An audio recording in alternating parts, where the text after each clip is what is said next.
Selamat pagi Bapak Ibu Saudara yang dikasihi Tuhan. Bagaimana kabarnya? Piye kabare? Aku terlalu yakin ketika kita ada di dalam penantian akan hari yang baru dan kita akan menikmati firman Tuhan sebelum kita memulai segala aktivitas kita. Kita semua ada di dalam keadaan yang sehat. Kita punya hati yang bersukacita dan yang jelas punya pengharapan bahwa Tuhan akan tetap menyertai dan memberkati langkah hidup kita, termasuk anak-anak kita. Dan saat ini bersama dengan saya, Pendeta Esther Helena Tulung, kita akan ada di dalam sebuah perenungan yang akan menghantar kita untuk tetap percaya, tetap berharap bahwa Tuhan Allah kita adalah Allah yang setia. Sebelum kita membaca dan merenungkan firman Tuhan, mari kita berdoa. Bapa, di dalam nama Tuhan Yesus, terima kasih karena Engkau Allah yang sungguh luar biasa memberkati kami. Engkau Allah yang tidak pernah meninggalkan kami. Dan Engkau Allah yang selalu menuntun kami dengan hikmat-Mu supaya kami tetap mengenal Engkau di dalam roh dan kebenaran, dan hati kami selalu Engkau bentuk untuk berpaut kepada Tuhan dan memiliki pengharapan di dalamnya. Kami rindu Tuhan, di bulan ini kami tetap ada di dalam penghayatan untuk berharap bahwa anak-anak kami ada di dalam janji berkat Tuhan, ada tetap di dalam perlindungan Tuhan, sehingga mereka bisa bertumbuh, mereka bisa berkembang sesuai dengan apa yang Engkau kehendaki di dalam Engkau menciptakan dan menghadirkan mereka di tengah-tengah kehidupan kami. Kami rindu Tuhan memberkati kami, bersabda, berfirmanlah, kami sudah siap dan rindu untuk mendengarkannya. Di dalam nama Tuhan Yesus kami berdoa. Amin.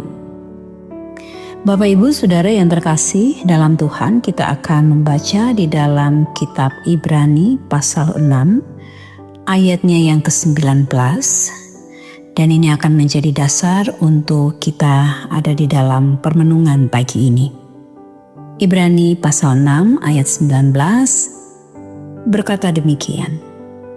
Pengharapan itu adalah sauh yang kuat dan aman bagi jiwa kita yang telah dilabuhkan sampai ke belakang tabir.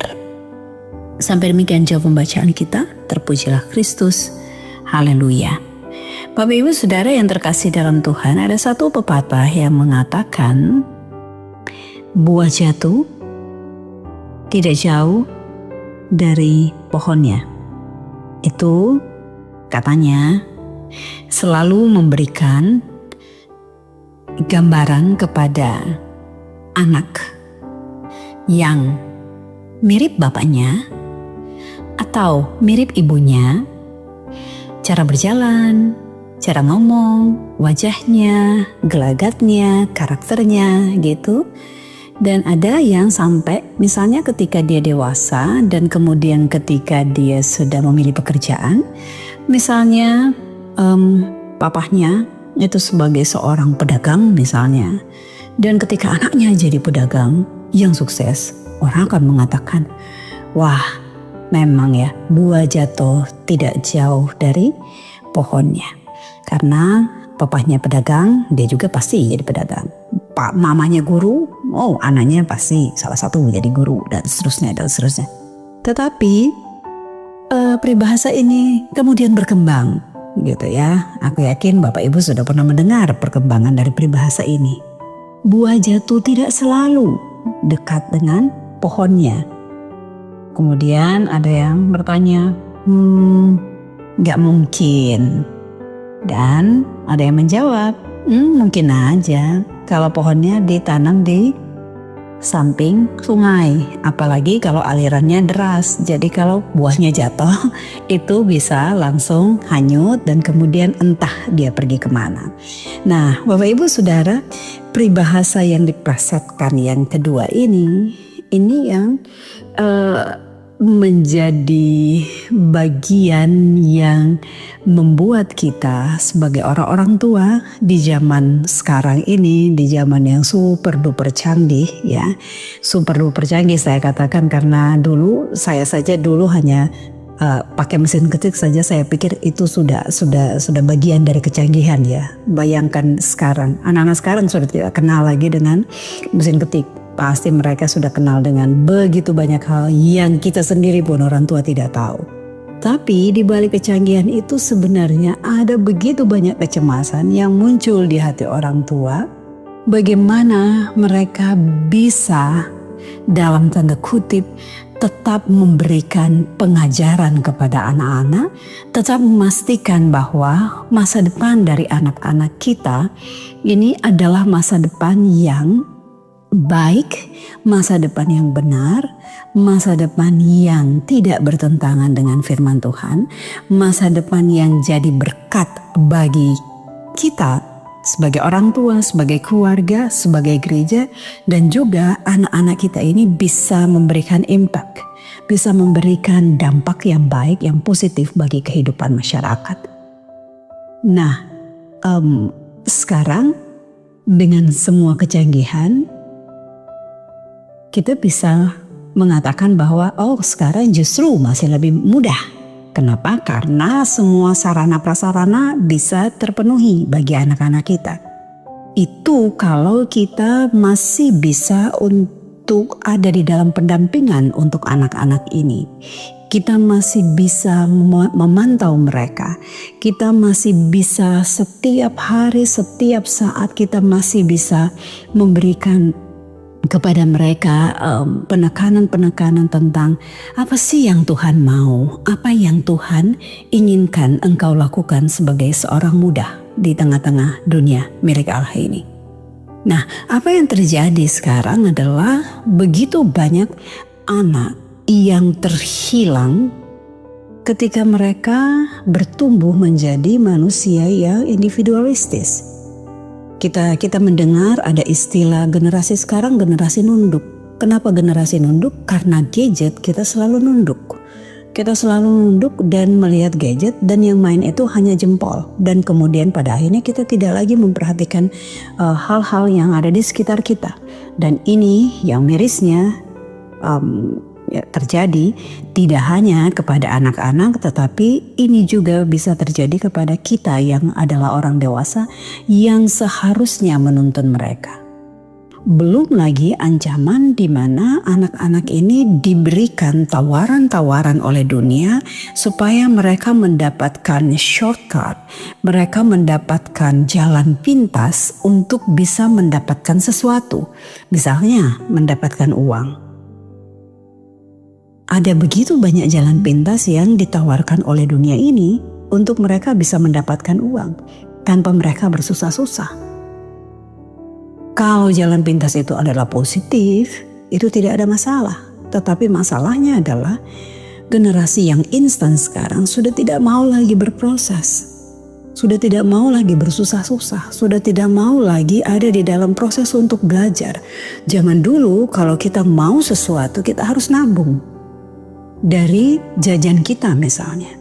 Zaman dulu kalau kita mau hadiah kita harus juara 1 atau juara 2 atau juara 3. You tidak juara, you tidak dapat hadiah. Kalau misalnya kita mau hadiah apa di ulang tahun kita, itu pun harus ada usaha. Tetapi kalau sekarang enggak. Sekarang kadang-kadang tanpa mereka minta pun kita bisa menyediakan gitu. Tanpa ada unsur pendidikan di balik semuanya itu. Sehingga banyak sekali sebenarnya anak-anak yang kelihatannya yang baik-baik saja ternyata itu sudah mulai mengalami kehancuran mulai dari dalam dan kemudian pada akhirnya tidak ada lagi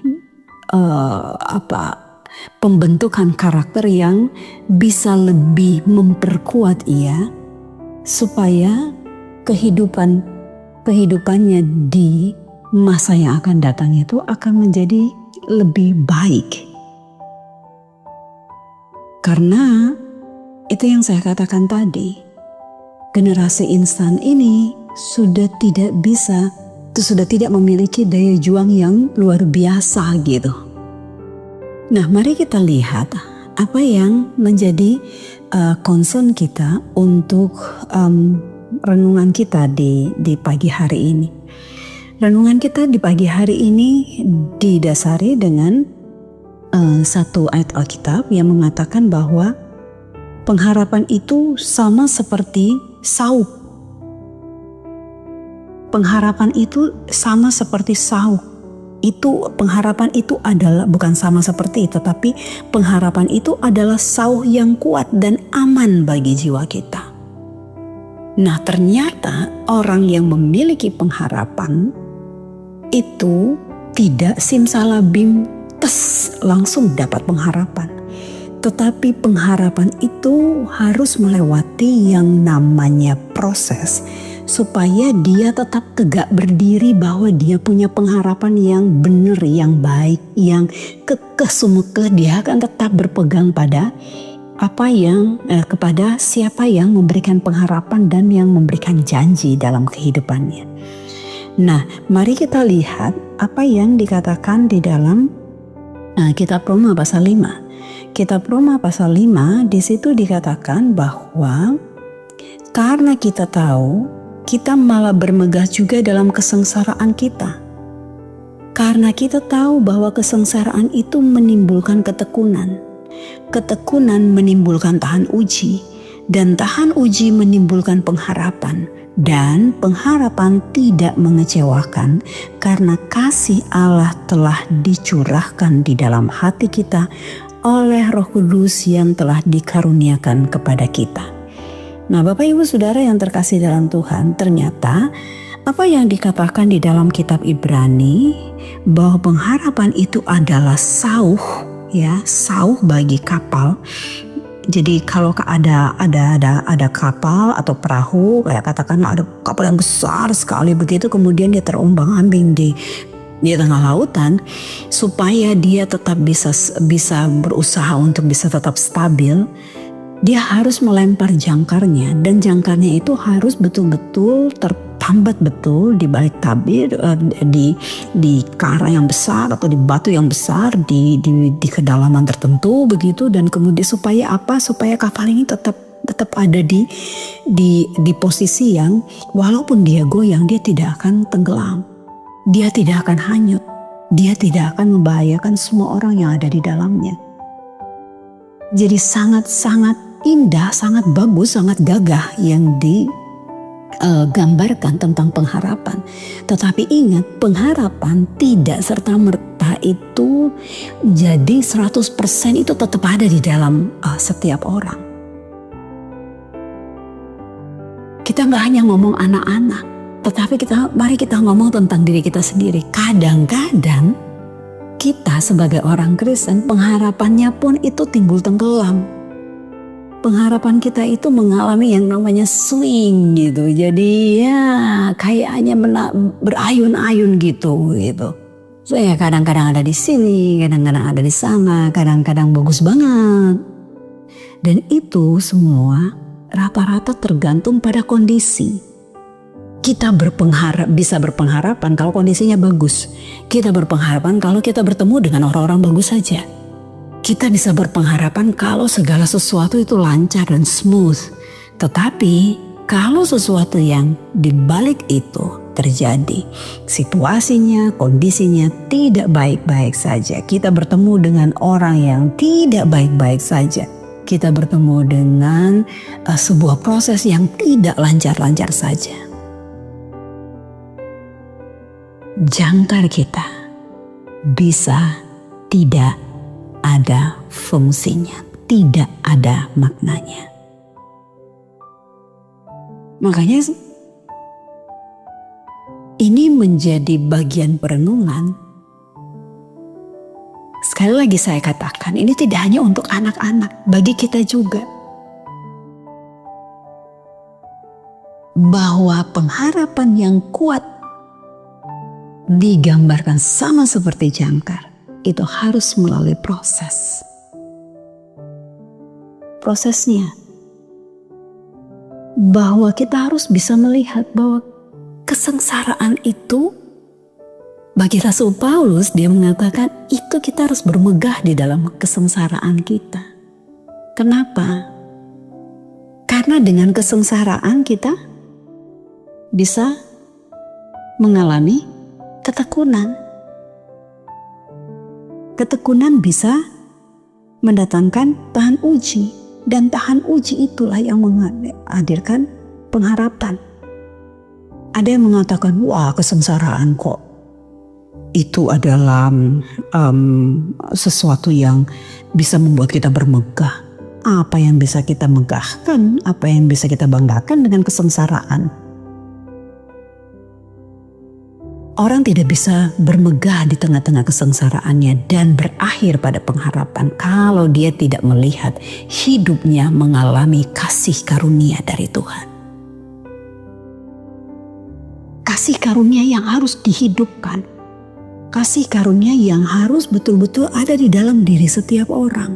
Termasuk kita yang orang-orang dewasa ini harus menyadari betul bahwa kita ini adalah orang-orang yang hidup di dalam kasih karunia. Termasuk anak-anak kita, sehingga kita harus betul-betul setiap hari, setiap saat kalau ketemu dengan mereka, ingatkan mereka bahwa mereka itu mengalami kasih karunia dari Tuhan. Sehingga kalau misalnya mereka ketemu dengan begitu banyak kondisi yang bisa menggoda mereka untuk keluar dari kesengsaraan, supaya bisa menikmati kenikmatan duniawi, mereka sanggup untuk mengatakan tidak walaupun mereka sengsara. Mengganti iman mereka. Di dalam Ibrani yang kita baca tadi, pasal bagian sebelumnya itu judulnya adalah peringatan supaya jangan murtad. Kemudian baru kita sampai di ayat 19 ini. Tidak mudah supaya anak-anak kita tidak mengikuti ajaran-ajaran sesat. Tidak mudah supaya anak-anak kita ini tidak mengikuti apa yang dikatakan dunia. Karena ya itu tadi, dunia yang ditawarkan kepada mereka adalah dunia instan. Simsalabim jadi apa? Prok. Ting seneng. Ting ada. Ting minta ada. Ting setelah semua tidak sesuai dengan kenyataan. Mereka frustasi dan kemudian lebih memilih dunia yang menawarkan kenikmatan. Bapak Ibu Saudara yang terkasih dalam Tuhan, mari kita pastikan anak-anak kita memiliki pengharapan di dalam Kristus karena mereka tahu mereka adalah manusia yang memiliki kasih karunia dari Tuhan. Mereka akan dimampukan melewati kesengsaraan. Mereka akan dimampukan untuk tahan uji. Mereka dimampukan untuk tekun mencari Tuhan. Dan yang jelas apa kata firman Tuhan? Roh Kudus yang akan memampukan. Dan yang jelas, Roh Kudus yang akan memampukan kita sebagai orang tua, sebagai orang dewasa untuk tetap ada di dalam pembimbingan, untuk tetap ada di dalam kasih sayang dan memberikan cinta kasih Kristus dalam hidup mereka. Selamat Hari Anak Nasional. Selamat menjadi orang tua yang harus tetap berpengharapan. Tuhan menjadikan segala sesuatu indah pada waktunya. Amin.